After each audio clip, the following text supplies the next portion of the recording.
최근 현직 여수시 의원이 경찰의 도박판 단속을 피해 도주한 정황이 드러났습니다. 여수시의회는 혐의가 적용될 경우 징계하겠다는 입장인데요. 징계 기준은 미미합니다. 징계 기준이 허술한 건 여수시의회만이 아니었는데요. 취재 결과 지방의회는 상위법을 무시하고 처벌 수위를 낮췄거나 중범죄를 저질러도 마땅한 징계 기준을 두지 않았습니다. 보도에 송하영 기자입니다. 지방자치법 100조. 이 조항에 따르면 지방의원들에 대한 징계 종류는 모두 4가지입니다. 경고와 공개 사과, 출석 정지, 그리고 제명으로 나뉩니다. 이처럼 징계 수위를 명시한 상위법이 있기 때문에 지방의회는 이를 따라야 하지만 현실은 그렇지 않았습니다.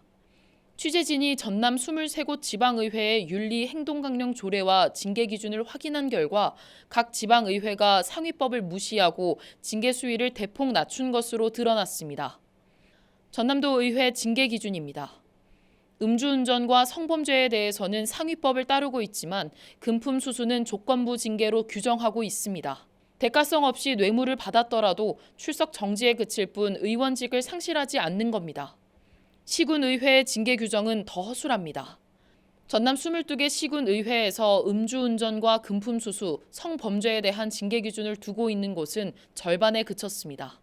음주운전을 하다 걸리면 출석 정지가 최고 징계인데 그마저도 면허 취소 수준이 나와야 징계를 받습니다.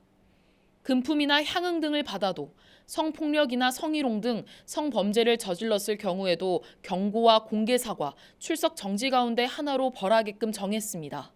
이 밖에 11곳은 중범죄에 대한 징계 기준도 없는 상황. 시민사회단체는 봐주기식 징계가 지방의회의 자정 능력을 떨어뜨리고 있다고 비판했습니다. 그러면서 징계 기준을 강화하고 비리 행위를 저지를 경우 의정비 지급을 제한하는 등 윤리의식을 높일 수 있는 장치가 필요하다고 강조했습니다.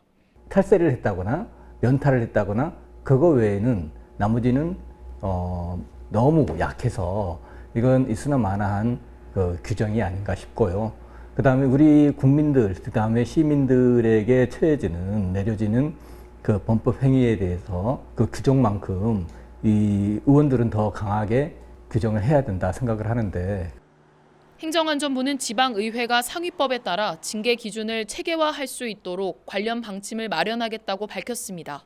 하지만 결정적으로 징계를 내리는 윤리특위 역시 의원들 중심으로 꾸려지는 만큼 기초의원들의 자정 노력이 무엇보다 중요할 것으로 보입니다.